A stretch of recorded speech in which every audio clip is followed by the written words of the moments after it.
થઈ જાય સાંભળજો નહીં, મારે 5 જ મિનિટ લેવાનું છે. હવે પાછા પગલા ન વરાય આપણે એમ નથી.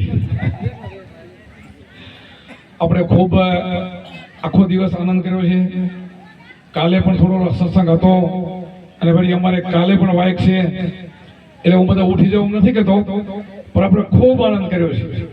પણ આપણે ભીખા મહારાજે આપણને બધાને ટોન મારી કે ગુરુ મહારાજને આપણે હૃદયમાં રાખવા ભેગા જ છે. ગુરુ મહારાજ આપણે અત્યારથી નીકળી ગયા બંદગી ભરીને કે પછી ભેરા નથી એવું નથી, ગુરુ મહારાજ ભેગા જ છે, શબ્દથી ભેગા છે. મને એ પણ વાત કરી કે જે તમને શબ્દ મળ્યો ને એ શબ્દ છે, એ બધું જ છે, એમાં સર્વે સમાઈ જાય છે.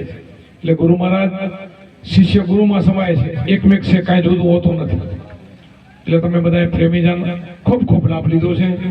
હવે વાત એ જ રહી કે આપણે સ્મરણ તો કરીએ છીએ, હવે આ ચોખ કરી દઉં, સ્મરણે ચોખ કરું, સ્મરણે છૂટી જાય. આપણે જો બેનો તમે દૂધ હોય, દૂધ ગરમ કરીને પછી એમાં ઠંડુ થાય એટલે મહેરવાન એમાં જામી જાય, પછી તમે એકાદી પછી છા ફેરો, છા કેટલી વાર ફરે? માખણ આવે એટલી વાર, અને કદાચ માખણ આવી ગયા પછી છા ફેરો તો શું થાય? ભાઈ ઈ કે છે ભાઈ કે આપણે જે તત્વ જ્ઞાન જેને પ્રાપ્ત થઈ ગયું છે, જેને તત્વની ઓળખાણ થઈ ગઈ છે, પોતાના સ્વરૂપને ઓળખી લીધું ને, એને ના ગુરુ પર ભાવ રે.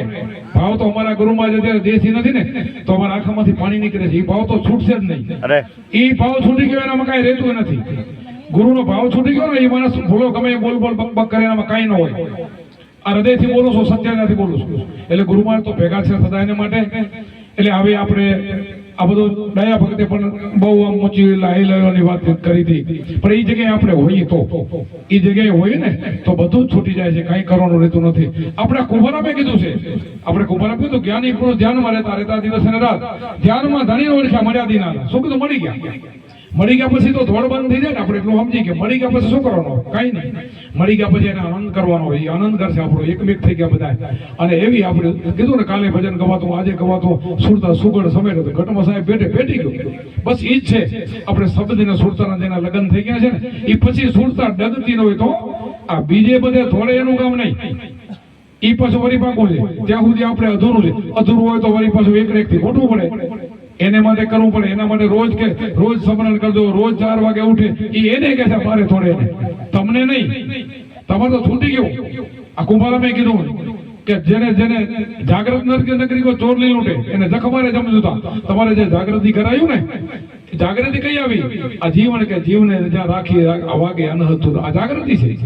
એમાં અખંડ તુરમાં, એમાં તમારા ધ્યાનમાં મસ્તીમાં તમે હોઈ જાઓ ને, એ તમારું સમણ છે, તમારી નિંદર નથી, સમાધિ છે. એને ખોટું સપનું ના આવે, ખોટો વિચાર ના આવે. અને પ્રથમ પગથિયામાં આપણે બધાને શીખવાડ્યું છે કે આપણે જ્યારે ગુરુમાં શબ્દ આપે ત્યારે 4 વાગે ઉઠીને સ્મરણ કરવું જોઈએ. પણ જે સ્મરણ કેટલું ચતુર સુજણ હોય ને સેવક, તો 3 મહિનાના 7 દિવસમાં તો સિદ્ધ બની જાય. 3 મહિનાને 7 દિવસમાં સિદ્ધ બની જાય.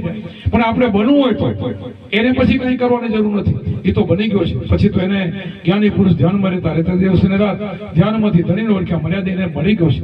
પરમાત્મા મળી ગયા પછી એને કાંઈ કરવાનું નથી. પ્રથમ પગથિયામાં અમે કહીએ છીએ કોઈ ડાવા સુરમાં તો હોવાનું, અને જમણો સુર ચાલુ રાખવાનો, ખોટું સપનું ના આવે, ખોટો વિચાર ના આવે.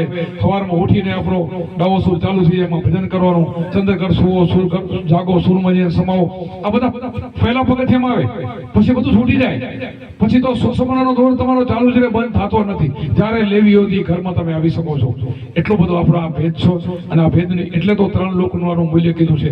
પાતાળ લોક હોય, મૃત્યુ લોક હોય, અને ઉપર સ્વર્ગ લોક 3 ભેરા કરે ને તો ગુરુના શબ્દને તોલ ના આવે ને, એ શબ્દ તમારા ભેગો છે. એટલે ભાઈ કહે છે ગુરુ તમારા ભેગા છે, ગુરુ શબ્દ ભેગા છે.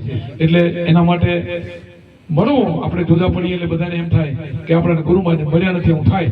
પણ ક્યારેક મોટી સંઘની હોય ને, અમારે ઘણા બીજા સંતો મને કહે કે ત્રાટક કરીને દર્શન કરવું છે. પણ ભાઈ ત્રાટક તમે 25 જણાથી કરી શકો. મારે 4000 થી ત્રાટક કઈ કરી લેવી? 4000 ત્રાટક ના થાય. એ તો પછી આશીર્વાદ માથે હાથ મુક્ત જાય, રવાના થાય. એમ જ થાય. બધાથી ના થઈ શકે. અને એકાંતે આપણે મળી તો એ પણ થઈ શકતું હોય છે. એને સાચા દર્શન છે. આ ખોલીને આપણે ગુરુજીને સામે જોઈને દર્શન કરીને એ મૂર્તિ ગુરુની આપણામાં ઉતરી જાય, એ દર્શન છે. એ ચોખ્ખા દર્શન છે. પછી ગુરુને જેમ મળી એમ સંતોને પણ નીકળીને બધા હાથ જોડ કરતા જાય. આંખો વીજીને દર્શન ન કરી. આ બધો મહિમા છે.